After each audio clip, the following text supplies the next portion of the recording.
Minnesota Governor Tim Walz celebrated public education efforts in his State of the State address tonight. Walz delivered his address from Owatonna and spent time touting his administration's investment in public education. Walz says the state used some of a major budget surplus to get better pay for teachers, expand mental health resources, and offer free meals for every public school student. The data shows 30% more kids are eating breakfast, 11% more kids are eating lunch at school than before, truly illustrating the scope of the problem that we're trying to tackle.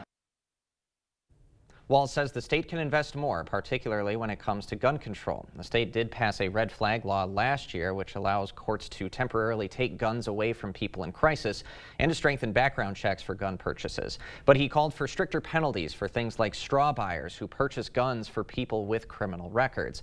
Walz says tougher gun laws will keep Minnesota kids safe. When you come into high school, you should be worried about pop quizzes and prom dates, not mass shootings. And that's why, as governor, I've made it a point to move towards responsible gun ownership and take the NRA on these issues. Walz also calling for support for his nearly $1 billion infrastructure borrowing plan to fund things like water safety, transportation, and public housing. He hopes Republicans will reach across the aisle to support that plan.